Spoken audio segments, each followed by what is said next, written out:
You what? I can see you. No, I mean, you should see the YouTube kind of thing come Oh, up on okay. your Zoom. It'll say that you're being recorded. It should anyway. It's going really slow this morning. My Morning, YouTube YouTube TV, folks. my YouTube TV went out this morning. It was weird. Yeah, that doesn't happen a lot. No, it went out for a while and it said, "Oops, something went wrong," and then eventually it just came back. I fell asleep again. It came back. All right. Now we're posted on Blue Sky and Twitter, and now I'll start the podcast. Hey there, and welcome to the Hawk Fanatic Mailbag Podcast. It is Tuesday, March the 25th, about 9:20 a.m. Central Time. I am Rob Howe, joined by Pat Hardy from Hawk Fanatic. A lot on the docket today. We're going to recap the women's basketball game against Oklahoma yesterday, season-ending loss. We'll recap that and look a little bit at the season and look ahead a little bit as well. Obviously, the Ben McCollum hire went down yesterday, although there seems to be some discrepancies in the timeline of how when it was finalized. We could talk about that too. And then we'll look a little bit at Iowa wrestling. Spring football kicks off this week. Kirk Ferentz has a press conference tomorrow, Wednesday, the 26th. So March, Pat, is not as quiet as it used to be. Hawkeye sports never seem to sleep anymore. No, March is what? March and November are our two busiest months, It wouldn't you seems say? like it. I like March better though, because the days are longer, the weather's a little better. November's depressing. That's when everything is, you're tired from football and all the other stuff starting. But yeah, no, this is busy time and lots to discuss right now, starting with the women. Unfortunate. They were overwhelmed last night, and I pissed off some Iowa fans. I used the word demolished in my headline, and it really set some people off. I changed it to crushed. That wasn't enough. So I think they wanted it to be just defeats. But, wouldn't it fair to say a 34-point loss, you get crushed? I That could, wasn't, I mean, the adjectives, they were dominated. The verb, I mean, they were well, it's dominated. amazing, though. It's amazing what people get upset about. So I changed it to defeats in the headline to make them happy. But it was, and I do agree with Jan, that one game doesn't erase what they accomplished this Oh, year. But that was a disappointing performance. Wouldn't you agree? no, no doubt. I mean, if you just base it on expectations before the game, and a lot of time, I know people don't like when I do this, but if you go to the point spread, that's objective people saying this is how we evaluate these two teams in terms of how close they are. Four and a Mhm. half points is pretty close when you come to an NCAA tournament, particularly when it's on the other team's home court. Yeah, And if they were given Iowa a chance. they lost by 30 points above what the point spread was. I don't know how else you would classify that other than being destroyed, dominated, wiped out. Demolished. I think they feel that I was kicking them when they were down, and that's Uh, not the job. And I was, and okay, that's fine. I changed it to defeats. I did leave crushed in the story though. I mean, to say defeats and then it's 96-62 or whatever, that seems like you're kind of shortchanging what happened. But what's can you say wild? that they were crushed on the backboards? I think that's fair. Oh yeah, and I didn't even go into that much detail about the game. The game, 64 to 33. yeah, and they gave up 30 points in the third quarter. Yeah. I mean, the third quarter, the game was lost. And And again, you don't want to beat them when they're down. This was the worst game in a maybe the worst game of the year. I yeah, you mean, when give you some give credit to Jenny and her team. definitely. But the weird thing about it, Rob, the first half, how many easy shots did Oklahoma miss? Just wide open. And that's what I Yeah. kept saying, man, they're not going to keep missing these shots. And then eventually, that's what happened in the third quarter. They started making them, and it was a mismatch. I think if those teams played 10 times, Oklahoma probably wins 6 or 7 at least. They're a better all around team. But Iowa still won 23 games, won a game in the tournament, won a game in the NCAA tournament. That I was thinking this morning about a grade for Jan. I'd probably give her a B minus for this year. What do you think about that? Yeah, I'm not Maybe a sure. B.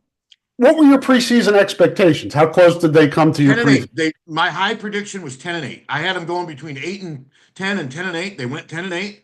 They won a game in the tournament, and to Won me, two, that's and they won two Big Ten two tournament games in the games. Big Ten tournament. Yeah. So they won 3 postseason games. So I'm almost tempted to give her a B for her first year.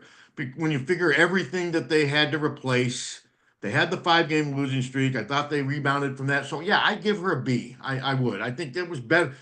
better than B minus. The fact you reminded me, they did win two. They did win three postseason games. 23 wins is D. That's pretty good for the year. I can't remember what Iowa finished in Caitlin Clark's freshman year, but it was similar, like 24-10 or Hmm. something. So I'll give Jan a B.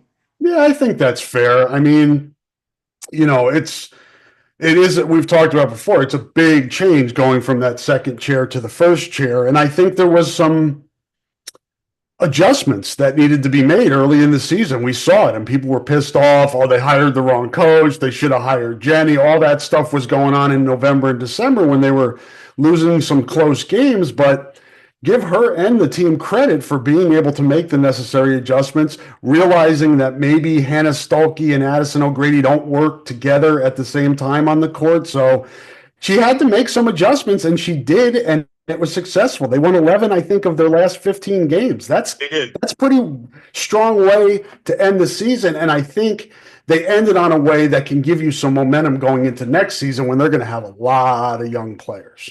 They will, and I liked how they used Lucy Olson. They figured it out, and they Yep. pretty much got as much as they could out of Lucy Olson. She went down fighting yesterday with 20 points. So that worked out well, but unless they do something in the portal, I'm not. They're not going to have that Lucy Olson fifth year senior presence in the. Well, they will have Kylie Fuhrer back, but Kylie's a different type of player. Although Kylie started to show some offensive prowess at the end of this season, she's seems a lot more confident with her shot. I think getting her back next year is huge for them Yeah, because no I think question. next year, He's a two-way player, too. yeah, and I think next year their starting lineup could be Aaliyah Guyton, Addie Deal, Kylie Fuhrback, Stokey, and Ava Hayden. Does that make sense? They Yeah, got to get Ava Hayden and Stokey playing together. You can't afford to have another year where one's on the bench when the other's playing. They got to be out there together, and they were some. and it's incumbent on both of them to get a face-up game, to be able to Yeah, hit, get it to, even if you can get just the elbow or in a little bit to be yeah, able to got it. to stretch defenses out. You can't have two people on the low block setting up. It just doesn't work. And you think about what Lucy Olson was able to bring this year, and I did see an interview with Jan from yesterday after the official press conference. It was a locker room or on the side or something like that. And she said, she talked about next year, and she mentioned, if we can add a couple from the portal. So it's already Well, on their mind that they need to add to the portal. Where do you think they need? Where would you go if you had to go in the portal? What positions would? scoring power forward, a scoring forward, a forward that can shoot from 12 to 18 feet. Like a That's what I need. McKenna, like a Warnock type? Yeah, yeah, but a little more of a all-around type scorer. McKenna Warnock, it seemed like a lot of her stuff were mostly jump shots. Perimeter. But no, I think they need a scorer, somebody that can complement Hannah Stokey with a different type of game. Because if you've got Ava Hayden and Hannah Stokey playing together, neither one seemed comfortable shooting a 12-foot jump shot. And defenses know that. You saw how Oklahoma defended Hayden when she got in there yesterday. They couldn't get the ball to her at Yep. first. She did have some success but for the most part, Oklahoma just surrounded her. And I mean, Iowa had 8 turnovers in the first quarter. I mean, and a lot of those were trying to throw the ball into Ava Hayden. And if you remember back when they struggled against Tennessee and who was the other team, they just had like 25, 30 turnovers in those games. It looked like what was happening earlier in the season when they couldn't take care of the basketball. And I give credit to Oklahoma. They had it defensed well, defended well, and they, like I said, they had 2 starters out with foul trouble in the second quarter. They missed so many shots underneath the basket. And I was like, it was at halftime, I'm thinking, God, I was lucky that this game's not worse. Because the biggest problem with Iowa yesterday, Oklahoma seemed to get an open shot whenever they wanted.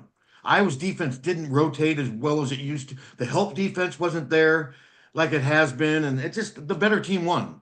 So now you move on, and it's good to hear Jan say that they're going to aggressively go in the portal because I think there is this perception out there. Oh, Addie Deal and these recruits, 5 stars, they're going to need some adjusting. Addie Deal, as good as she may be, Lucy Olson's 22 years old when she got here. Addie Deal is going to be 8. There's a big difference in There's a good maturity chance and Kylie Fuhrback teaches her some lessons when she gets yes, here. She's a woman. She's been in, yeah. she's been at 2 schools. She knows what she's doing, and she's continued to get better. That's why you see somebody like Brock Harding have interest from Power 4, Power 5, whatever the hell it is, experienced players are coveted in this day and age of the transfer portal. And if they can get, like you said, maybe a scoring forward, maybe a scoring wing, somebody, you let Guyton and Deal handle the ball, but maybe just They a got three six point. guards on the. They're going to have at least six guards on the team, assuming nobody I leaves. think like a wing small forward, Yeah, somebody that can create off the dribble, has a decent, shot to 3 point range. I know I'm asking for somebody that's really good, but I think if you can get a scoring wing, that would be a good addition to this team because I'm and just that's not kind of what I sure. meant by. But I think they got to be at Yeah. least 6 foot, 6'1". I mean, Sita Falter, as great as she was, she's only 5'11". I think that at times hurt them height wise. They need to get somebody who can score on the wing, but can also go in and post up if they have to. Now, we're asking for Yeah. an awful lot there, but this is a premier program right now. With They a got a pretty lot of good momentum. NIL. It seems like they have a pretty good NIL foundation. Is that what Yeah, you so gather?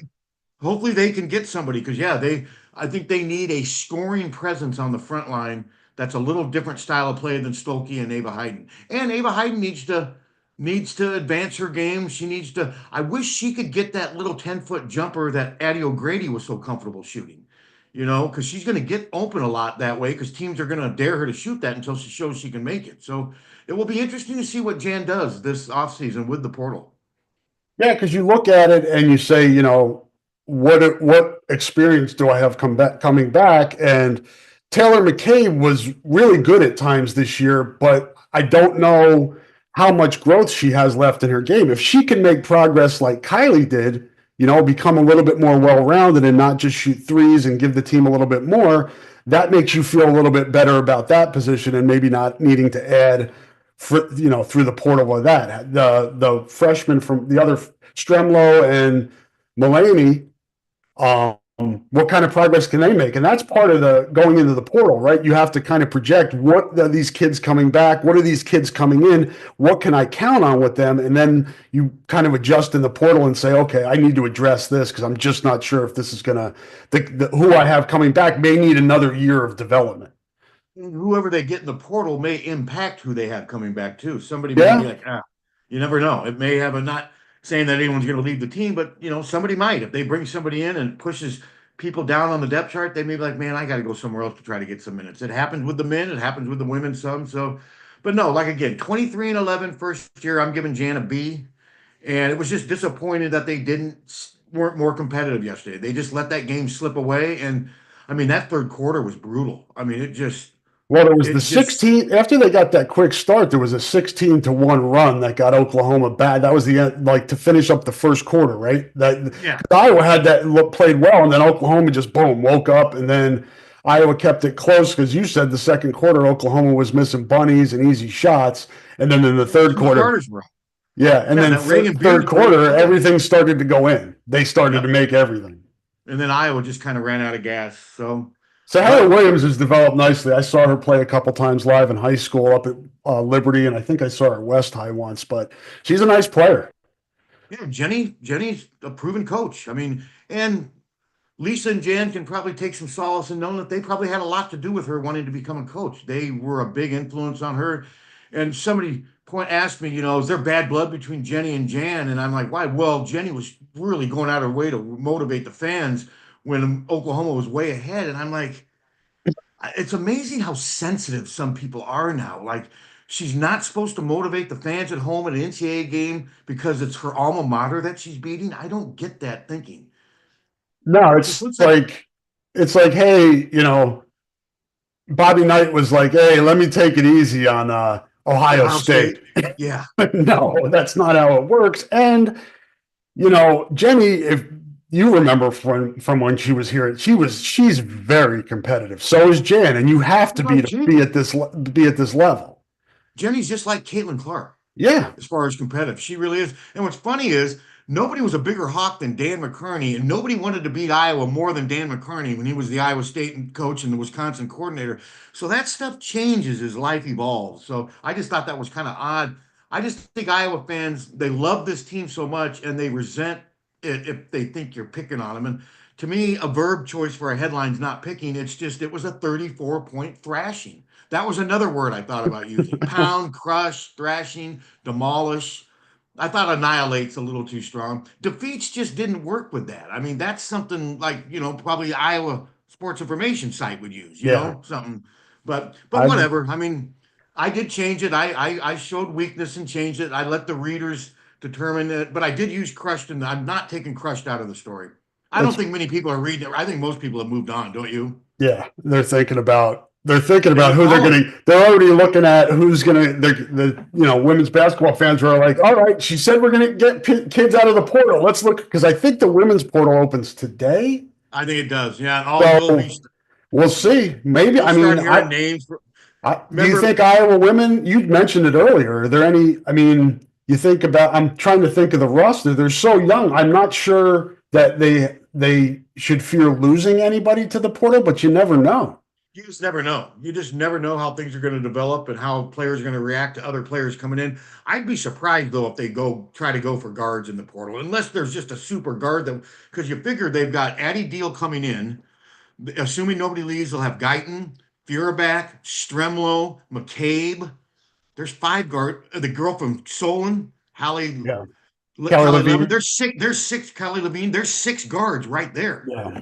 So they're guard heavy right now. So I'm with you. They need a combo forward who could score away from the basket, but that's easier said than done. Every team needs that. Yeah, there's going to be competition for that, and it'll be interesting to see because these are those times of the year where we just don't know what the resources are. We don't know what the resources No. sources are for Iowa women's basketball's NIL. We don't know what they are for other schools that are going to be competing with them for similar like players. It does help Iowa now that Caitlin made them into a name brand, Yeah. Oh, and without question. when they go Without out and question. recruit, they can just say, hey, Iowa's interested. They don't hesitate to say, hey, Iowa's interested in me when they put out their list of, hey, this is my top 30 schools. I'm in the portal and these are my top 30 schools. They don't get Addie Deal without Caitlin.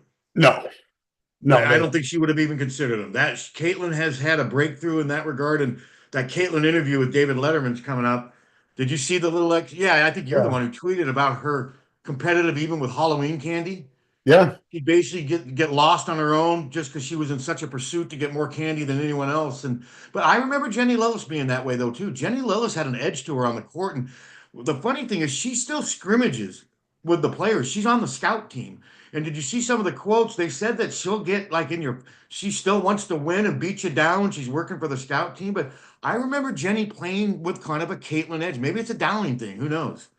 Nobody took that beat. Well, and the last real beatdown I remember they took in the tournament was the one at UConn in 2002. John Reel and I were out there covering it for the Press Citizen, and he was at the Gazette. And that was the Super Bird team. They were undefeated. It was the first women's team to go undefeated. And they just destroyed Iowa. It was just Lindsay Meter was on that team. I think Jenny was a sophomore maybe at that She point. was there. Yeah, she was because she was there from Nobody 0 to took 04. that. She was pissed that they played like that. I would just remember, there were tears for the seniors in the locker room, but she wasn't crying. She was mad. And Yeah, that's Jenny. yeah, But she's turned out to be a hell of a coach. She's got a good gig down there. That's a great job. I mean, you could argue if you look at it objectively that Oklahoma might even be a little better job than Iowa. Couldn't you make that case? yeah, I could. I Probably think, better NIL money. yep. But Iowa's still a good job. I mean, Iowa, they can compete with the best of them. Like I said, for year one, I think Jan's doing just fine.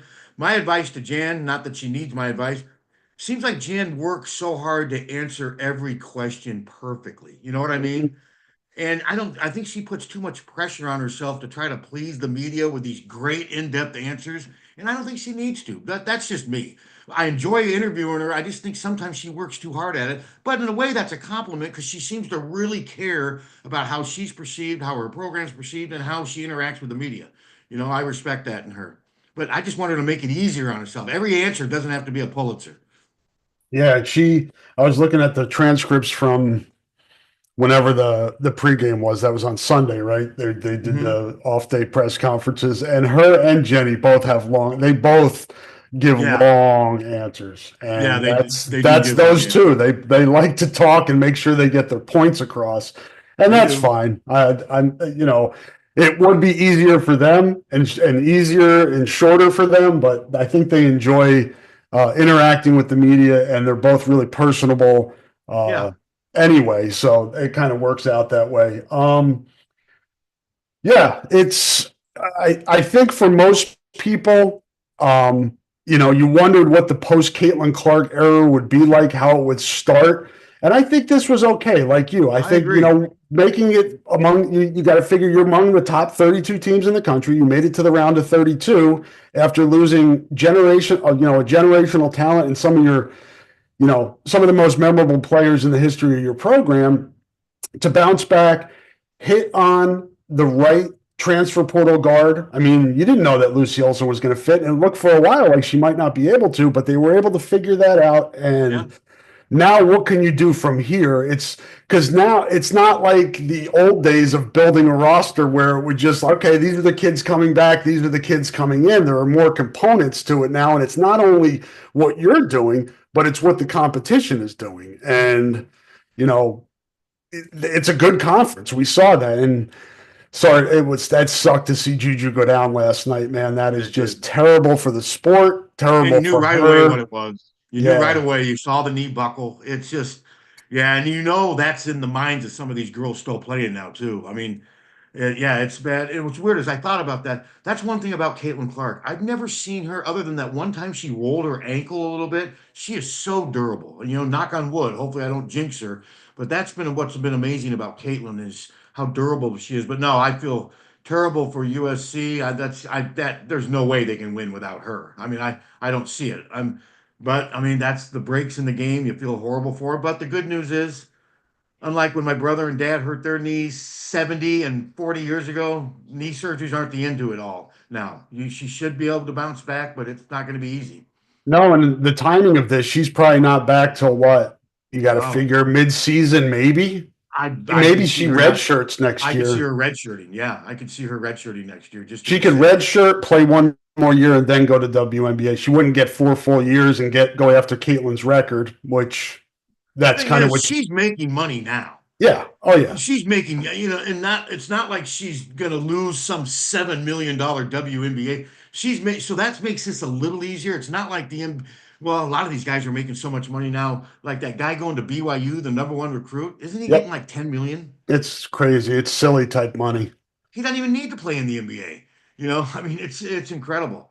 So, and And now it's this will be a I just don't know, and I don't want to get off on a tangent here. I don't know if I would do that. After seeing what happened at Rutgers, I'm not sure putting all that I'd almost rather put money into maybe a couple yeah, I'm veteran with you. guys in the portal that maybe you can build around and maybe have a team rather than sinking all that money into one guy that's going to be there for 1 year. But I Well, digress. Creighton's ready to sink some money into Owen Freeman and Josh Dix. It's funny, the comments underneath the site that reported that they're visiting, it's all these guys. They can't play defense. They're just getting ripped. And I'll tell you what, man, I would take Josh Dix in a heartbeat. I'd probably take him over Owen Freeman.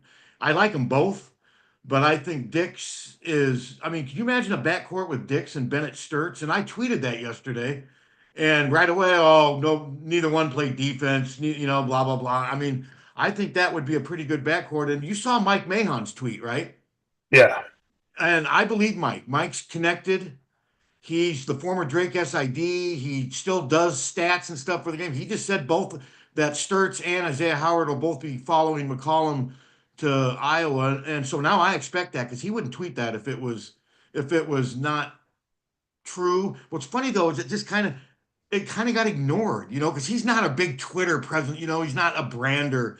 So I would bet that a lot of people don't even know who he is. I mean, no, we're old. We're like tweeted. We're legacy media, and we're old dudes. That's our bucket. That's where we're well, he being. replaced Steve Rowe at Drake. Yeah, but He's the my SID. guess is a lot of people in the media don't even know who Mike is. Yeah, but no, he's well connected with Drake, not with Iowa. That's coming from those. I would imagine a lot of the Sturts and stuff. I could see the Register getting those because they have relationship with them. I don't even have Bennett Sturts' contact, but it wouldn't surprise me if he does. It's like Tommy Birch, isn't he the one who covers them for the The, Register? the thing is Mike may hear that now, and that may be the case today until Okay. until somebody comes with a bag, right, for one of these kids and says, "Hey, we know you love Ben, but here's life-changing money." And Isaiah Howard, I doubt would get that, No, I'm talking but about Sturts. Yeah, I could see Sturts. I was surprised so many people got on his defense. I haven't watched him enough to think that he's. I haven't either. I wouldn't say he's horrible on defense, but no, Bennett Sturts would definitely generate some interest in the portal, and it'll be interesting to see if he does come to Iowa. They're paying him something, so it'll be interesting to see how Ben talks about the portal today. He's not going to talk about specifics. I know the one question I want to ask him, if, unless somebody else beats me to it, is are you going to get Drake in Northern Iowa back on the schedule? And I hope he does. I tweeted that yesterday, and right away somebody's like, God, I hope we don't. And I'm like, why are you afraid of losing? And then the guy's like, well, if you don't want to have a serious discussion. And I said, this guy does, I don't see any benefit in not playing Drake in Northern Iowa. Do you? How No, do they benefit from that? the only when the what we were sold when those games went away, we got the Big Four, which was not very entertaining because most of the games were lopsided, and we were told that there would be better games added, right? And then there was the one game against Cincinnati and Chicago, and other than that, it's been like directional Louisiana schools, and Yeah, the Big Ten ACC Challenge isn't anymore. They don't do that anymore. the No, Gavitt they still games do. are sporadic. They don't play those anymore. So I mean, I don't play those often anymore. So I just you have the benefit of having four very competitive programs in the state, in one state, Division I programs. Lean into that, man. Especially Yeah, now with around the country, attendance is going down in college basketball. People have nice TVs. They want to stay home. They don't want to go out in the winter in the cold. They'll go out if you have UNI at Carver or Iowa is at the Knapp Center or stuff. People will go to that. They'll make a of point course. to go to that. And it's a good test for your team. The risk is you might lose, but they get 11 non-conference games every year. That would leave 9 other non-conference games if you play Drake. That's enough. You can still get your Southerns and your Texas A&M Commerce and your Northeast, West Louisiana, all that stuff. You can get those in there. That, like I said, two things that Fran did that I did not agree with strongly was he never got better on defense. They never really seemed to make an emphasis on defense, and he dropped UNI and Drake. I think because he got pissed when he got thrown out of the game in Cedar Falls, and I just think he kind of was petty in that case. And that's the two things with Fran that I took most exception to. And Iowa State was more than willing to join them too, which They was followed his lead. Hey, disappointing. yeah, let's do this. And I don't. They should do the same thing. They need to play these games. The women play them. The men should play them. You and I have been to those games at the McLeod Center and the Unidome before that and Knapp Center. Those games are so great. I mean, the atmospheres are. I don't know why you would want to not have that.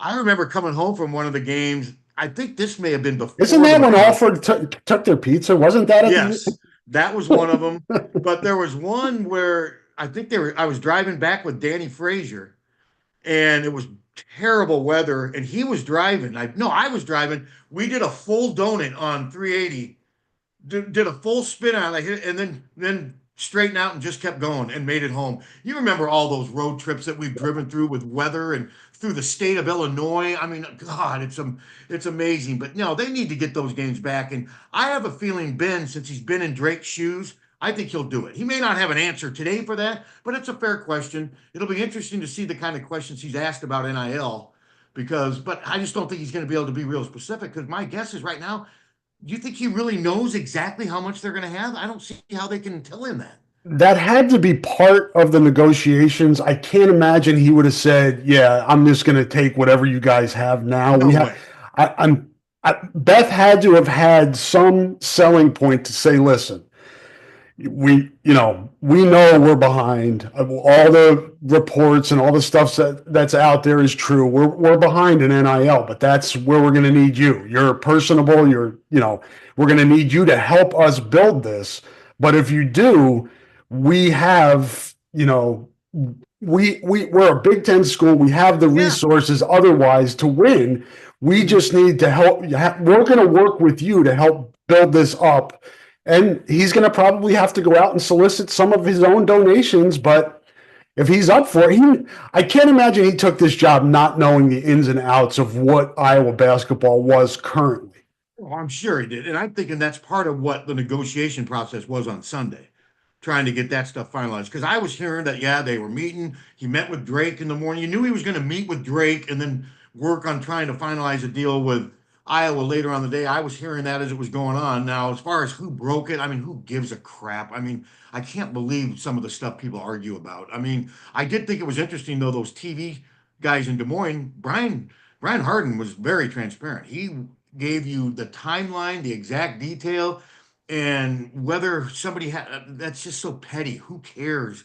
And but Brian Harden didn't hold anything back. He said this is exactly what went on, and there was no deal at noon on Sunday. There wasn't. It was still ongoing. I think Harden knew that he was more than likely going to lose him because McCollum sounds like was being very transparent during this whole thing. But West Virginia was involved too, right? Yes, and Harden sounds like Harden went to bed Sunday night, not totally convinced he was going to Iowa, but leaning, but preparing for that, and then Monday morning because Iowa supposedly finalized the deal late Sunday night, which that makes sense. I mean, I could see that, and then it comes out, and then the first thing when it gets early enough in the morning, those agents call Pete Thamel and they call all those national, and then they get it out there, and that's just how it works. And it works well for Iowa too to put that out on a Monday morning. You get a lot of run from a media standpoint. Everybody's talking about it all day. It's on the 6. Well, do people even watch the 6 and 10 o'clock news anymore? I have not watched those news for years. Now, Pete Thamel and none of those guys tweeted anything on Sunday because it wasn't done at the time. And I'm guessing by the time it was done that night, they could have been sleeping. But it's like, again, who cares who supposedly had it first on social media? But that seems to be where we are now. Because I mean, people argue about the stupidest things, and people are so obsessed with their brand.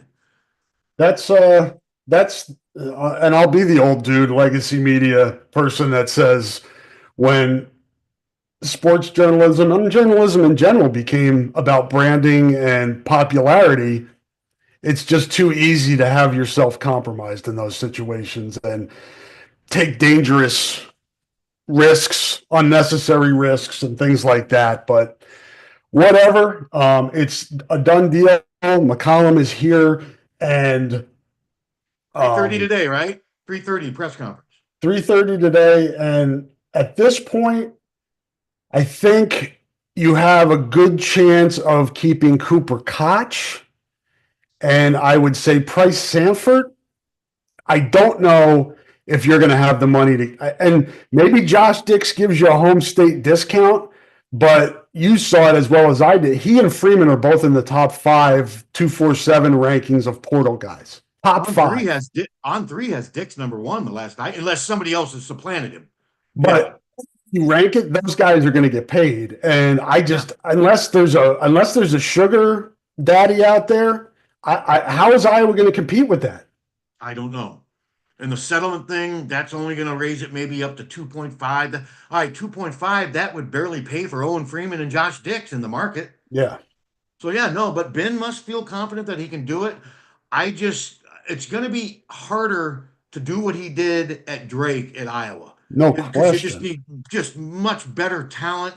You're going to be facing tougher opponents. Nothing against the Valley, but it ain't the Big Ten. He could not have taken those 4 guys from Northwest Missouri State and won the Big Ten. They would have been lucky, I think, to finish 500. I mean, so he's going to have to get a better basketball player than what he had mostly at Drake. But Iowa must think he can. He's obviously confident. He's won wherever he's been. So I just take a wait and see attitude with these things. I'm not going to assume good or bad. I'm not going to build him up like he's the second coming. I'm seeing a lot of that. And won't you agree, Rob? There's some in the media that are glad Fran's gone. I mean, you think that's fair to say? There are, and I also think there's this my guy approach. This is the guy I wanted. These are the guys I wanted. This is the guy who wins you the court of like in this situation. Beth got the guy that the public wanted, that the fans wanted. So DeVries was the guy, though, wasn't he? For a while? Originally, but then they quickly switched to McCollum once they realized DeVries was. Now they don't like DeVries. We never wanted him. But she was able to get the second guy. When we saw the previous searches with Licklider and Fran, they were not the top of the list. They were not the guys that were initially the targets, but it seems like she did a better job of getting that. That said, just because you think it's a home run hire or a guy that is your guy, it means nothing. He's got to do it. And He's going to have to beat the odds, Pat. He's going to Without have to question. beat programs that have more resources than he does by being a better coach and a better evaluator of talent to be able to work on a shoestring budget right now. Because compared And to show the me he can other, do that. and maybe he can do that, but I think under the circumstances that we've talked about, what Iowa's resources are, I'm not sure you could have made a better hiring. You weren't going to get DeVries just based on the money. And you weren't going to get Chris Jans or Chris Beard, whether baggers or not. They just Beth was realistic in who she targeted. It looks like. I mean, she wasn't targeting these big name brand coaches because they're not going to come here. They're just not. I mean, Dusty May. Nobody knew of Dusty May until they made their tournament run, and now look what he's doing at Michigan. I mean, it's incredible. Now he did bring the big guy with him, and he did get the big guy out of Yale. But that's the game. That's how you play. And I know Michigan's got more NIL than Iowa does.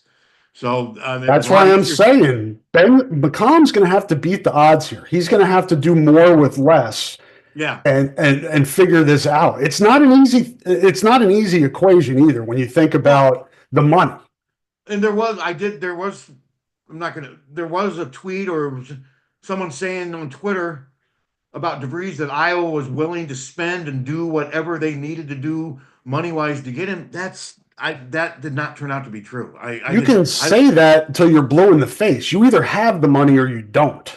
Yeah, the moment Indiana got involved, DeVries was not interested. Iowa just and I don't really blame him. This dream job crap. He never played here. He never went here. His brother played here almost 30 years ago. I mean, that narrative was just silly. As it turns out, it was more Ben McCollum's dream job than Iowa. And in fairness to DeVries, DeVries had another option. Would Ben McCollum have taken the Iowa job if Indiana wanted him? We don't know. Probably not. Probably not. I'd take it now. I could see wanting to, if I'm Ben McCollum, wanting the Iowa job over West Virginia, Or even though West Minnesota. Virginia or Minnesota, West Virginia may have more NIL, but you'd have to live in Morgantown, and maybe he doesn't want to go out there. So, but no, DeVries kind of outgrew the Iowa program when the Indiana offer came in. Whether you like how he handled it, whatever, that's water under the bridge. That's over with. I mean, there's so much tampering going on in college sports right now. I mean, athletes, everybody tampers. I mean, I tweeted the other day that tampering now is kind of like driving 5 to 7 miles over the speed limit. Yeah, it's against the law.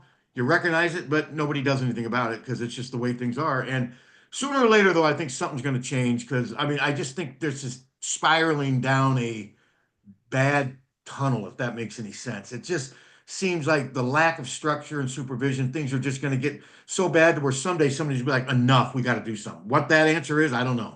Yeah, the NCAA let it get to this, man. They went all the way to the Supreme Court to, Yeah. get beat And the, 9-0. and the Supreme Court sent them back. The NCAA is the only one that can unify this country. You know what? Did you see the photo of McCollum with Dr. Tom when McCollum was at Yeah, youth camp? That was hilarious. yeah, and I I love.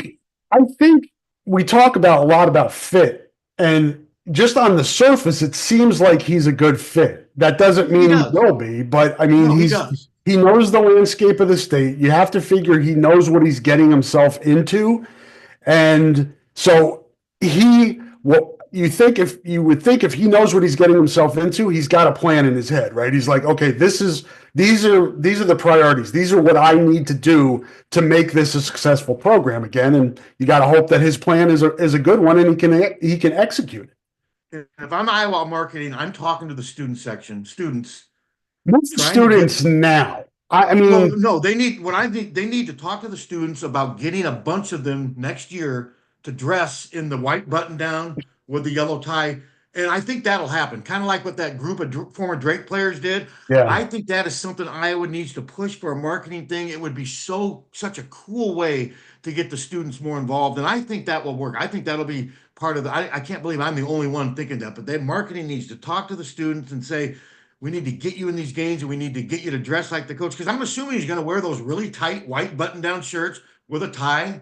And they've And already got it hanging in the locker room. and you just put the students right behind Izzo's bench when he comes to Yes. Carver, and they all Yeah. have that, and they just relentless on Izzo, like the Izzone is when Iowa goes there. Yes. They have to build a home court advantage again. They do. And Izzo would be fine with that. He'd probably love it, and I'm sure Izzo will say great things about Ben McCollum. Izzo's one of those guys where he respects there's people he works with and what have you. So, I but kind yeah, of I mean, I'm looking.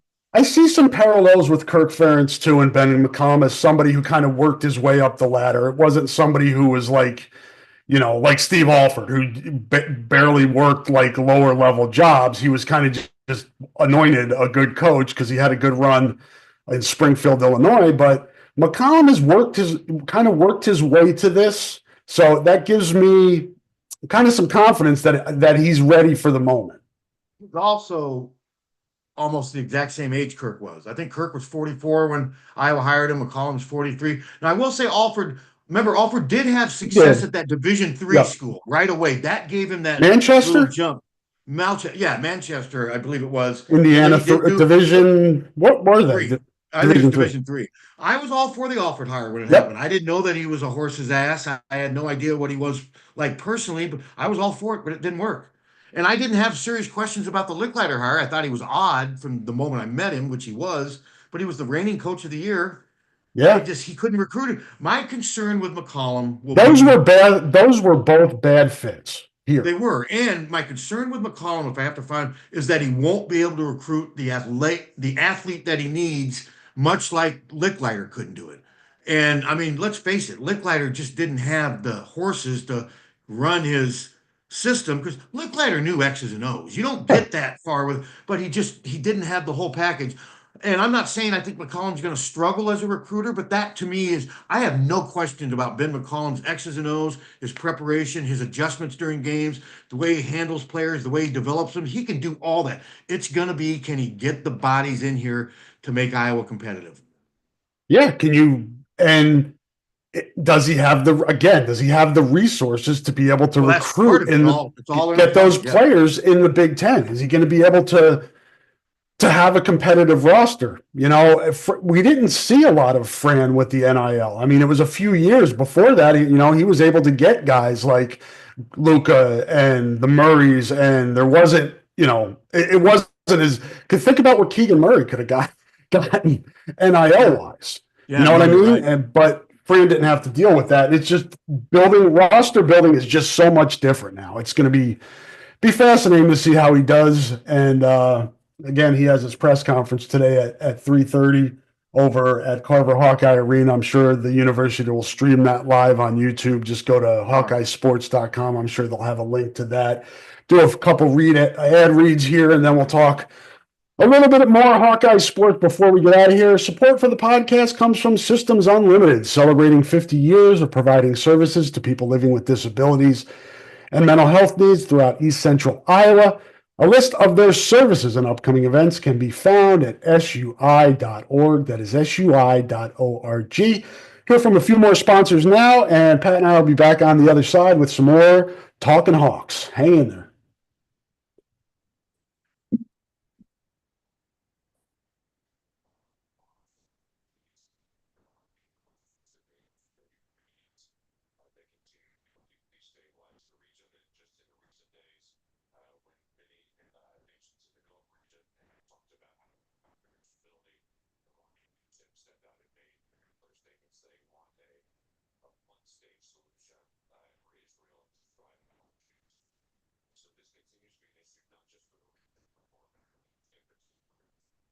Welcome back to the Hawk Fanatic Mailbag Podcast.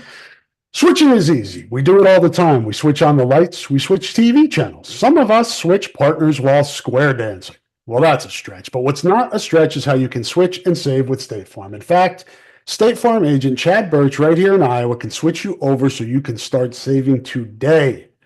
Chad and his team are ready to welcome you to the State Farm neighborhood. With Chad Birch, it's easy to switch and save. Just give him a call when you want the real deal. Like a good neighbor, State Farm is there. Black Angel Restaurant, downtown Iowa City. Perez Brothers owned and operated, formerly of El Banditos, Perez Tacos, The Peaceful Fool, and other businesses around Iowa City. Black Angel Restaurant in Iowa City. Excellent food, live music on the weekends. Go check them out. You will not be disappointed. We've lost Pat. I don't know where he went, but he wanted to talk some wrestling. Iowa. He's back. I know you mentioned you wanted to talk a little bit of wrestling. Stephen Buchanan, we talked about the portal. We talked about NIL. That one paid off. Yes, Uh, it did. the other two did not. Teamer injuries, Definitely a factor. tough to overcome those, especially in wrestling. It's not like you can take a break. Uh, No. Parker was a disappointment, I think, and I don't know why that is. I don't want to single the kid out, but it's kind of the game you play in the portal. You invest, and not always those investments won't always hit. And that's kind of, again, going back to Ben McCollum, he's got only a certain amount. He's got to get it right. He's got to get the guys that are going to be worth whatever little money he has. Iowa wrestling has more of an advantage there, but is it enough to be able to conquer the king? And Penn State is so far ahead of everybody right now, it almost seems like an insurmountable distance to make up. Reminds me of Iowa in the mid '80s Yeah. and during the peak of Gable, where okay, who's going to finish second? Is this good for the sport? I mean, and as far as NIL, I wrestling, they've got great outside. And see, the thing is, so much is get lost with the settlement stuff. The what people I think fail to understand is all these schools are going to get the 20.5 million. They're all going to divide, and all of them are going to give football. The ones that have it, football's going to get three-fourths of it, 14 to 15 million. It's all still going to come down to the outside collectives. And Yep. that's where Iowa's got to build it up. But that's where wrestling does pretty well. I was told that 4 Iowa wrestlers were making $500,000 this year. I'm not going to name them. I think people could probably figure out who they were. And hey, more power to, like I've heard brands say, this is not the way they would like to do things. They're old fashioned, but hey, it's allowed and we got to do it. It's the only way to survive. But no, this was a sobering meet because I've got some Iowa fans that know a lot more about wrestling than I do that are worried about Okie State. They hired David Taylor. Okie State finished above Iowa in the team standings. They're recruiting lights out right now. They must And have Nebraska, they must have big NIL too at oh, they have Oklahoma huge. State. Yeah, and Nebraska, I think this is maybe more just a temporary surge. I'm worried more about Okie State than I would be Nebraska down the road. But it'll be interesting. And the Ben Keeter, he said he's going right back to football this week. I mean, man, that's going to be a tough juggle. I don't know how he's going to pull it off. I really don't because to play When linebacker, did he last practice? Was it last spring? Did he yeah, he hasn't practice played. Yeah, last he spring? announced. I believe he announced in the spring that he was going to wrestle. I don't think he's done anything since So last he football hasn't season. played since like December of 23. Yeah, I think that's it. I think that's it. And see, the thing with him is if he wants to keep playing linebacker, they're going to want him to weigh between 235 and 250. If he decided to try to be a rush in, which he looks like, he could get up to 270 and it would be no adjustment to wrestling. Maybe that's what they'll do. Or he could even gain more weight if he played tight end. He could play tight end at 255, 260 as big as he is. He may be too muscle bound now to be a tight end because I remember him when he was a sophomore at City Eye. He was a great receiver. He's one of the best center fielders I've ever. He made the greatest high school baseball catch I've ever seen. I've told you about this before at Mercer Park. Dead line drive over his head. He was a freshman starting on the varsity City High baseball team. He leaped full extension, made this catch. I couldn't believe it. And I still tell him to this day, it's the greatest thing. He remembers that play. But that shows you something about his skill set. My worry with Keeter is he's going to pour so much into both, and he's not going to get max out of either. Yeah, and you saw the strides he made this year in wrestling. I mean, He's he an All went, American. yeah, I mean, he was not, it almost, it, I don't know what it almost gives you the evidence that if he sticks with wrestling, he's making that progress. Now he moves away from wrestling, goes back into football. Does he still grow the way he would if he just stuck with wrestling and go for his potential there? Or like you said, is he going to be just kind of getting by in football and not, do the two sports mesh too, positionally, like football, defensive end, wrestling heavyweight, or is it linebacker heavyweight? Does that work? I don't think linebacker does. Mark Sindlinger, I don't know if you remember that name. He's back in my day. He started at center on those good teams in the mid 80s and he was a heavyweight wrestler. He didn't have to do anything body wise. I Yeah. mean, it And was no. heavyweights have changed a lot since And the Sindlinger 80s. was 280 too. He was a big dude. He was a center. But yeah, no, he's like that Wyatt Hendrickson guy. That guy's massive. and been around like a rag doll in those matches. And so it's going to be interesting to see what he does because I could see him being a rush in, but he's looking at this, man. They need help at linebacker. They haven't done anything in the portal yet. That doesn't mean they won't. You still think they're going to add linebackers from the portal this summer? It's going to depend on how things look, I think, in the spring. Once they There's get been spring practice and get a look at what they have. But I mean, they've recruited the position. I mean, they've dedicated a lot of scholarships to the position. You would hope that none some of of them these are guys are playing. ready to freaking play. They've been watching two guys play almost every play for the last 2 years, and And like Jaden You Harrell. throw Kyler Fisher in there. It's been the same three guys the Yeah, last 2 years. yeah, and so it'll be interesting. Remember, Nick Jackson, I don't think came until the summer, did he? Wasn't it like June that he Yeah. finally decided? So a lot could still happen. My guess is you're right. They'll evaluate I mean, you've got Keeter, you've got Jaden Harrell, you've got what Carson Shar. Yep. Who else are the linebackers? Well, you got the class from the Jerry Montgomery's son. Yep, he's been in the program for a while, and then the freshmen from this past year. You would hope that they, Weiskopf Oh, and and Buffington. Buffington and the kid from Monticello. I forget what his name is. I apologize, but I mean they've got a lot of guys that have been. Preston Yeah, Reese. Preston Reese. They That's seven we just named off. yeah. So I mean, especially the guys that have been like Harrell and Scherer. If they can't play now, when are they going to play? Oh, that's just it. I think that, and I think if they don't go through the portal this year, I think that shows that they liked what they saw in spring ball. Yeah. I mean, so because we haven't seen enough of any of these guys on the field to know if they can do it. I mean, Jay Higgins never left the field, nor did Jackson really when you think about it. And if they did, it was Kyler Fisher coming in and playing. So maybe Keeter's saying to himself, "Let me give it this year to see if I can make an impact at linebacker." But then, of course, then he's juggling both, and let's say he starts at linebacker all next year and doesn't start wrestling until what early January. It's just gonna be hard. You saw Connor McCaffrey finally gave it up. It was just too hard. I remember Connor saying too, I can't. I think he couldn't max himself out in either sport doing them both. And I still think Connor may have had more upside in baseball, but he never had the time to really work it the way the schedule laid out. Because basketball came first and he wanted to play for his dad.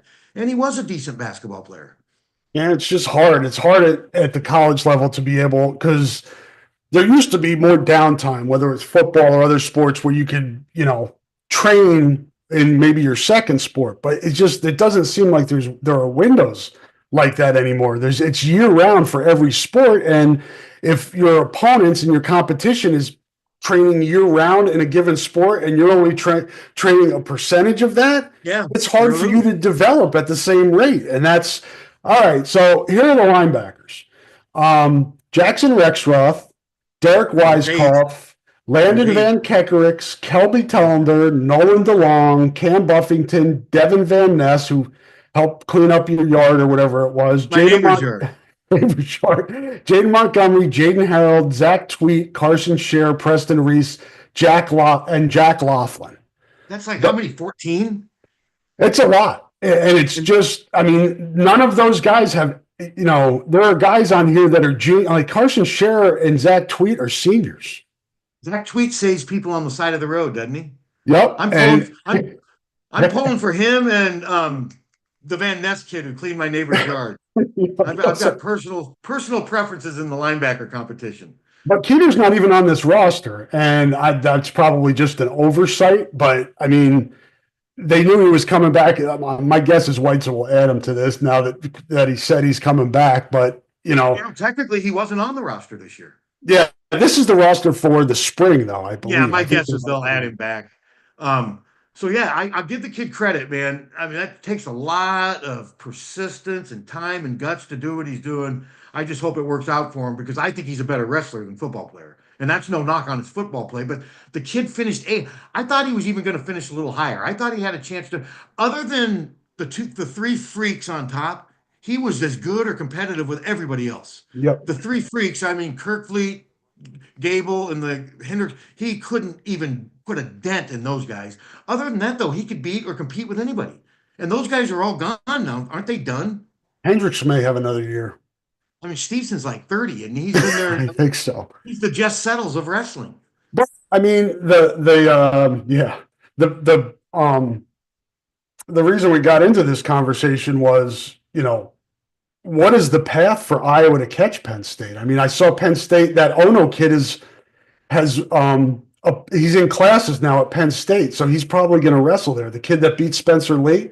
Now the narrative and hope is, it's different freestyle and folk. Yeah, People good are saying luck with that. they're saying it takes time to adjust and everything. Yeah, He's adjusting right now.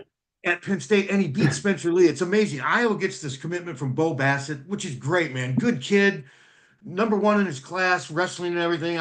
We had him on the great kid to interview, and then yet Penn State upstage Iowa. And then they go and get a guy who's already beaten Spencer Lee. I mean, so yeah, I don't see a path right now other than Cale Sanderson. Because they tried the portal to catch him this year, that didn't work. Didn't work. I guess the one thing you can say, they got Bassett, Ferrari, and Keeter. That's a good foundation with those three, and other guys coming back too. But those are younger. That's a younger core. If Brands wants to build from the bottom, from the prep ranks to be able to catch Penn State, he's got to start filling weights with guys like that. No, and they've got a decent nucleus, and I've got a buddy of mine who's really into Iowa wrestling. And he just says right now, everybody is so far from Penn State. Penn State only had 2 national champions, I believe, and yet set the tournament record with 177 points because all 10 of their wrestlers earned All-America status. Yeah. They just come from everywhere. And right now, I don't see a path other than Cale Sanderson moving on. But where's he going to go? He's at the best job in wrestling right now. This is the Kentucky Duke. I mean, and he knew that when he left Iowa. Imagine Iowa State wrestling fans. You lose Dan Gable to Iowa, and you lose Cale Sanderson to Penn State. They both wrestled at Iowa State. And I mean, that's tough to take, but Sanderson knew what he was doing. I mean, he knew what was waiting out there for him, and he's been able to turn it into the dynasty that he thought it could be. And he was compared to Gable when he was wrestling in college, and now he'll be compared to Gable as a coach, and he knows that, and he's going for Gable's record. And he's got a good argument because, as great as Gable was, he did lose once in college. Sanderson never lost, and he won a gold medal. And right now they've won, 11 out of the last 13? Yeah. One was COVID, right? They lost the COVID year? Yeah. And he does this. And then in fairness, Iowa would have won in 20 and 21. I think so. Teams. They won it in 21. COVID ended the one. So Brands would have had 2 more then. He'd have 5 now instead of 4. And they were decidedly better than Penn State. Penn State was sort of in kind of a reboot, but look what they've done. I mean, Iowa had reboots under Gable. I think in '88, Iowa finished maybe 6th in the country that year. And then the Brandses came in, and that kind of led the resurgence of Iowa wrestling in the early 90s. And it's fascinating, though, watching the Brands brothers try to topple something that they are so used to being a part of, a dynasty. They were a part of it as a wrestler and as a coach for a while. And now Penn State has just made it to where there was no drama in that national meet. The drama was who's going to finish second. Wow, is Nebraska going to finish second? Because everyone just knew Penn State, even with their guys losing matches that they weren't supposed to lose, they all wrestled back and got 3rd place, got a ton of points. And no, I don't see any path right now. No, and it's like Penn State can have a guy or two wrestle under their seat or just not wrestle well in a given event, and it doesn't even matter. No, they got so much depth. They have so much depth. And interesting point somebody said to me recently who knows a lot about Penn State high school wrestling is way better now than Iowa wrestling, whereas 30 years ago, even maybe Iowa even had an edge. This isn't me saying this. This is somebody, I'll say it's a former Iowa wrestler. I'm not going to mention his name. I just had a conversation with him at Hy-Vee of all places. He just said right now the gap between Pennsylvania high school wrestling and Iowa high school wrestling is as wide as it's ever been. And I asked him, what was it like in our day? And he's like, we were probably a little better back then. So that's interesting. Yeah, and is Pennsylvania considered the top wrestling state for high school, or is it the bigger states like California or places like that? I think it's hard. I mean, you do see them come from California, but I think Pennsylvania, I know Ohio's good with wrestling. Ohio, yeah. Ohio's got good wrestling. And, Minnesota, to produce Gable Steveson and Greg Kerkfleet in the same town, that's pretty impressive. Yeah. But, Wisconsin, Mitchell Messenbrink's from Wisconsin. Stephen Buchanan's from Wisconsin. I mean, it's interesting. I mean, but no, Penn State, I think Sanderson knew what he was getting into when he got out there, and it's worked out.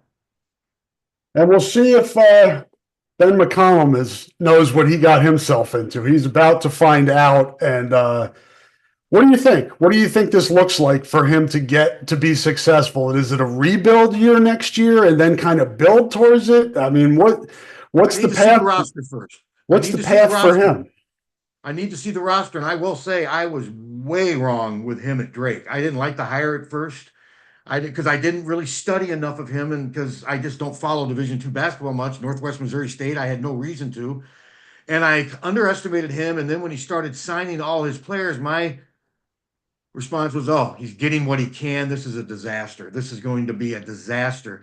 And I can't be more happy to be wrong in this case. He knew exactly what he was doing. I need to see his roster first because there's going to have to be, I mean, the hustle and the cohesiveness and all the great coaching only goes so far. Wouldn't you agree? One of the main reasons Licklider lost, besides his offense was really slow, he didn't have horses. He couldn't recruit good enough players. And And I, that was Fran's strength, was talent yes. and player evaluation on the front end and then development. So was there ever a time where Garza, the Murray twins, and Weiskep ever on the same team? I think the COVID year. Is that what? Think about that. Think about that for talent. Yeah. I mean, You think know, and about then all the first team All Big Ten guys he had. yeah, and that then the critics will come out and say, well, he underproduced as far as postseason, That's and that's hard to dispute that. and that's really what we'll find out right now, right? Was Fran able to do what he could with what he had? Yeah. How much support will McCollum get more than Fran if he does?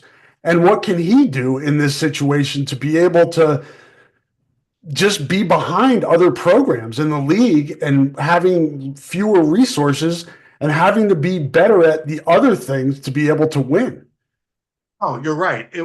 Fran showed that he could get talent and he could coach to a certain level. I think the perception now is that if McCollum can get the same type of players Fran got, he'll take him to another level. Because I guarantee you now, Iowa fans all think Ben McCollum's a better coach than Fran, don't you think? And I'm Yes. guessing there's going to be a lot in the media that are convinced that this was right because they've already moved on for Fran. But we'll see. You can't really. To me, it's all going to come down to who and if he can recruit at this level with what he has and who he is and what have you. Because let's face it, Rob, nationally, Iowa, Ben McCollum, a lot of people they probably But don't care about either.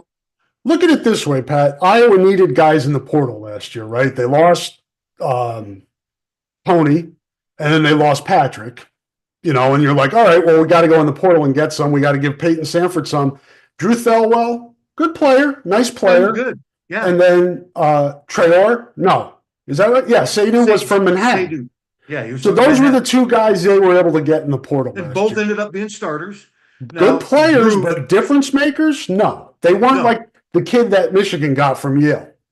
No, they weren't. And of course, the Golden kid was a package deal, kind of like Tucker DeVries is with Darian. Yep. McCollum doesn't have that, of course, but maybe Bennett Sturts is sort of his package deal. But do you think Bennett Sturts will impact the Big Ten as much as Danny Wolf did at Michigan this year? No. In his 1 year? No. I don't either. So, no, I have no question that McCollum can do all the coaching. I think he's going to do fine with fans. I think he's going to connect with the media. I'm not looking for him to be my best friend. I'm not looking for a pat on the head. I just want to have a professional relationship. If we ask him to come on the radio show once every 2 years or something, hopefully he does. If he doesn't, I'm not going to resent that and say that that's going to lead to his failure for not. I mean, he'll do all that. It'll just be, can he get enough talent in here? You could argue that Alford consistently didn't get enough talent in here to keep winning. He just didn't. We thought he was going to dominate the state of Indiana. Who did he get? J.R. Engel, and who else did he get from Indiana? Who? Oh, Brody Boyd. Yeah. No knock on those guys, but I mean, that's what I thought when they hired Alford. Remember Jared Jeffries, Zach Brown, all those guys visited? None of them came here. Yep. And with Alford, it came down to a lack of being able to sustain talent. And you could argue that's what eventually caught up with Fran, too. Between injuries and whatever, they just didn't have enough talent to win these last 2 years. And that's what you're up against here, right? Yes. That's where Iowa is, because we talked about it. The football program went out and they got a 7-figure quarterback this year. They needed a quarterback. They got one. Wrestling went out. They were able to fill three three weights this Three offseason weeks. Yeah. with transfer portal. Women's basketball got Lucy Olson, all Big Ten. Then the men's basketball program is next with resources. So can Iowa get four schools? Does it have enough money?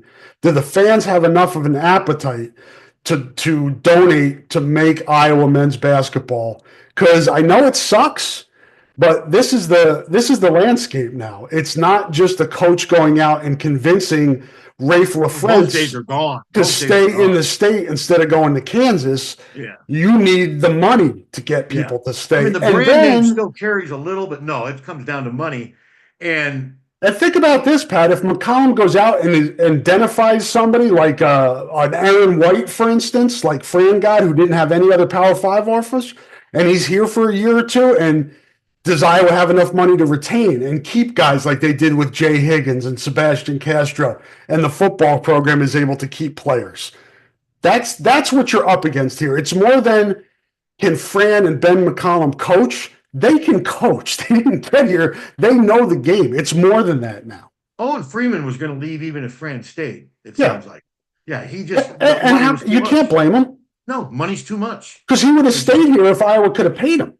Yes. Yeah, because those guys all liked Fran. It came down to money. And, I mean, okay, if they get Bennett Sturtz, Price Sanford, what do you think just those two would cost Iowa if you had to guess for NIL? Wouldn't they combined at least $700,000 combined at least? Well, Peyton Sanford took a discount this past year at a quarter, right? $250,000, yeah. Yeah. And they had to go get an extra 100 because originally it was 150, and he was considering he would have probably stayed in the draft had they not come up with more money for him. When I was told that he had at least a $400,000 or $500,000 offer from another school, and he stuck with Iowa. And $250,000. Don't get me wrong; it's still a lot of money, but it's only half of $500,000. Yes. So, you can't expect guys to do that. And I don't think McCollum would be naive enough to think that. But I'm guessing Iowa, just to get those two this year, it's going to cost them $800,000. I would think, wouldn't you? And I don't think they have the money to keep Dix and Freeman unless they give Freeman's done, but Freeman's gone. Dix, I think he's gone too, but he's not going to, even if he gave you a discount, I still don't think you have. And for McCollum, he's probably like, listen, I'd love to have Josh Dix, but I only have this much money. I need to spread it around and try to build a roster here. I can't just go with one guy. So that's the puzzle he's got to put together. This is how much NIL money you have. What can you do to build a roster with this much money?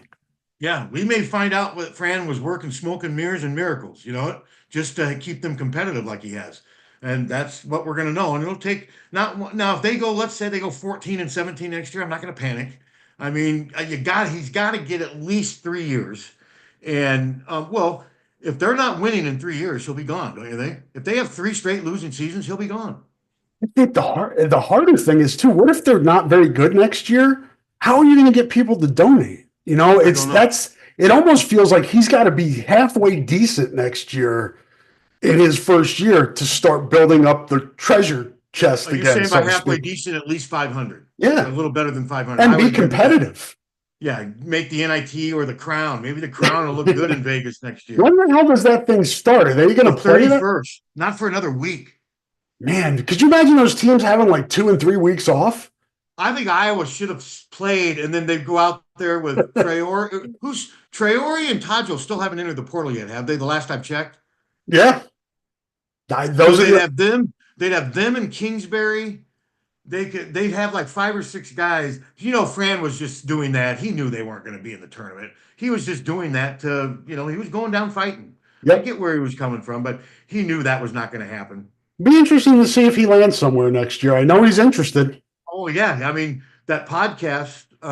He came right out and said that he's made it sound like he's looking, and that he's just looking for the right fit, and he's looking for the kind of NIL thing that he wanted here at Iowa, but just wasn't realistic. And I believe his alma mater's looking for a coach. Yes. And there's some other job. And it'll be interesting to see. Do you think he would be willing to go to somewhere like Penn or Bucknell or something like that? Or do you think he's Power 4 or bust? Because do you think he'll get a Power 4 job at 66? Probably 65? Not, but there are a lot of decent mid-major jobs out there that he could do well at. And I'd be interested to see if Connor follows him. I would be too, and I'd be interested to see what Fran could do with some NIL money. He Because the never had a guy, chance. he can evaluate talent, man. You just think about Bryce Cartwright. That was a Yeah, guy he just brought in, guy worked. yeah, he really did work. And Drew Thilwell, but you give Fran a little NIL money because we know some of the players over the years that he lost because he told us. He Mm-hmm. told us exactly how it went down. We just didn't have enough. We checked every box, but the bottom line, we just couldn't compete. And there's 5 or 6 players that come to mind right now. And so no, that'll be interesting to see And where that was you think he's. that was the column I wrote, after when we wrote our columns the day that Fran was let go. It's the irony here is that the fans wanted Fran gone, but are they now willing to support the program financially to do what Ben McCollum needs to help him win? You wanted the Yeah. guy gone, and he's gone now. So what are you doing to help your program? Well, I asked 2 people at the store after you wrote that, and they're like, "Oh yeah, there's going to be a big spike." And I said, "Are you going to?" Oh no, there'll be other. They said, not me, other people. There's this mentality that others will take care of it. And And I had somebody if you're depending on others, it's not going to change. when I had somebody reach out to me on Twitter after I wrote something, and they're like, "Hey, don't blame this on the fans. Blame it on the rich donors and the iClub." The last I checked, the rich donors in the iClub are the fans. They're all one unit. And there's just, I don't know. Some people just have the wrong idea about this. And I'm not saying if you don't want to pay, that's fine, but then don't bitch if they don't have the ability to close deals financially. You can't do it without money. And right now, all the onus is on the fans. They're the only ones that can pay for NIL. The universities can't. And They if you're can't add. looking to blame somebody, blame the universities who are the member institutions for the NCAA who went to the Supreme Court, because this Yeah. thing could have had a structure if they would have just Yep. said, "Listen, we're making so much money here. We need to figure out a way to compensate the student athletes." Nope, didn't want to give them anything. Ed O'Bannon complained about this almost 30 years ago. Yeah. And that's what got the ball rolling. And they just pushed it down the road, and now we got a mess. Whereas And then you had the kid at Connecticut. Who was the kid at Connecticut? what was his? I know who you're talking about. Shabazz Napier. Shabazz Nation. Yep, yeah. Complaining about the food and that. And then you had Kane Coulter at Northwest. There were plenty of signs the NCAA knew this was coming, and they just fought it to the bitter end, and now they have anarchy. Yeah, and now there's no structure, and it will be interesting to see. I still say they need to get Nick Saban and make football a separate entity and have him be the governing body and have him be just like he is on those bed and breakfast commercials. Just no nonsense, and they need structure. It'll be interesting to see. Oh, before we wrap up, Kirk tomorrow at 2:30, I think. Yeah. And I know you're a huge fan of spring football press conferences, and I love them too because I mean, I'm guessing he's going to come out there and say it's good to be back to see everybody.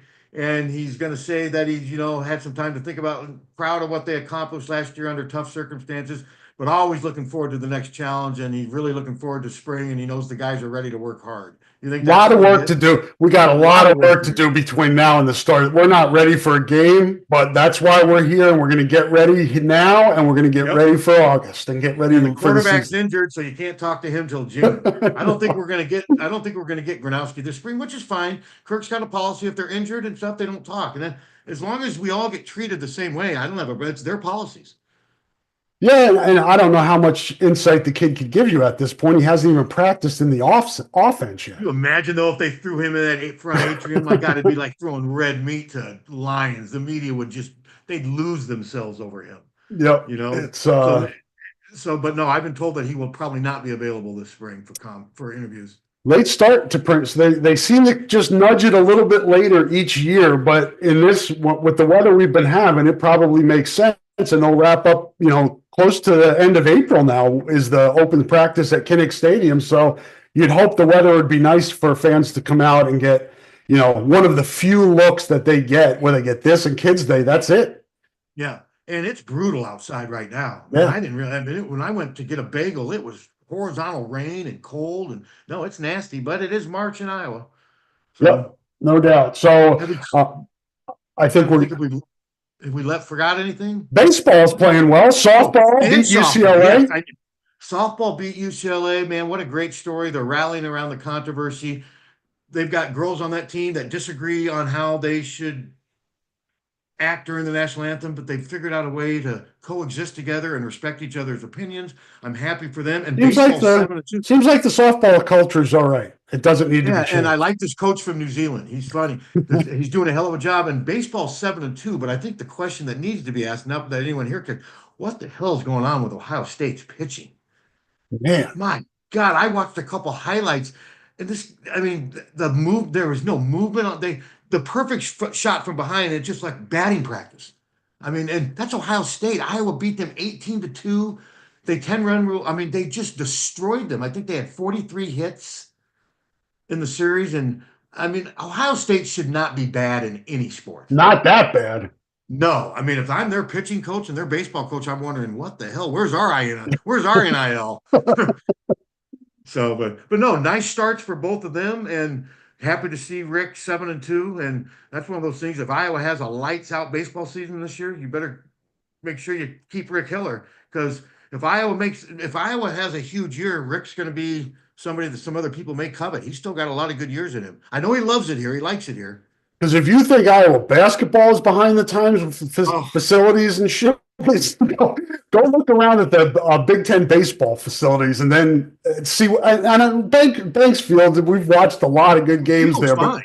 but the field is fine. It could use some renovations, but the facilities Iowa has is just, it's not. The locker rooms are archaic, and the press box. I mean, once Iowa gets all their people in there, there's room for like 2 people. So. Like when we cover, I mean, the Hawk Fanatic's not going to get a seat over the Des Moines Register or the seat. I get that. So when I go, I stand down the right field line, but that makes it hard to be there for the whole game. You can't, I mean, but no, they need, and Rick's even acknowledged that they need a better press box, better seating, and hopefully it's coming. But that money, probably $8-10 million, probably. Well, they had the money, and then there was some legal issues happened, and then the money was gone. Yeah, the money was suddenly gone. But no, both are off to good starts, and I look forward to getting out there now that this basketball stuff is settling. Softball team, I'm going to go out there and cover a couple games. If they win, they deserve coverage. Last year we didn't cover them because they were losing almost every game. Now there's still a lot of season left, but the fact that they beat UCLA, that's last year's team. I don't think would have done that. So no. Nice, good work by them. Yep. Let me look here. I don't have time to look. Go to HawkeyeSports.com. You can find the schedules for baseball and softball if you're in the area. When you come in, maybe for the spring football game, maybe there's some games in town that weekend. Check out the Hawkeyes. They can always use your support in baseball, softball, all the Olympic sports for that matter. Those kids work as hard as the guys on the football team and the women on the women's basketball team. They are really good student athletes. Good stories there too, and we'll try to get to some of those. The baseball team's got 2 City High kids playing lead roles. Yep. And Gable Mitchell and Kate Obermuller. Yep. And Gable's a legacy recruit. His dad played at Iowa and City High as well. So, yeah, good storylines there. Fun action. If the weather gets nice, it's cool to go out and watch those teams. You get to see some high-level competition, not only the teams that Iowa has itself, but the competition that they're playing in the 18-team Big Ten, especially with the West Coast schools who are good at those sports, warm weather sports. Studer was telling me USC doesn't have softball. He said he was looking at the Big Ten standings and USC wasn't in them. That's surprising. I wasn't either. Very surprising. I know they have baseball. Hopefully it's true. I mean, we've been known to say some wrong information on the radio before. So, but it's not intentional. No, it's never intentional. So, but no, I'm glad to see them both having some success, and especially for the softball team. It's nice to see them rally around what's been some tough times, obviously. All right, Hawkeye fans, you got Ben McCollum introductory press conference today at 3:30. Check out the Iowa Hawkeye YouTube channel. You can watch it there. And then tomorrow at 2:30, you get Kirk Ferentz kicking off the spring football. So things are happening. Even though the basketball season's ended, there are press conferences going on and plenty of stuff going on in Hawkeye land. So check it out, HawkeyeSports.com. But more importantly, check out HawkFanatic.com. Great coverage of the Hawkeyes, free. Everything is free. You get recruiting, game coverage, columns, all of that stuff. Check it out, HawkFanatic.com. All right. I will be back on Thursday with Scott Document for the Hawkeye Hotspot podcast, streaming that roughly around 9 a.m. Central Time. So join us then. Thanks everybody for listening. Thanks to our sponsors. Have a good rest of your day, and we will talk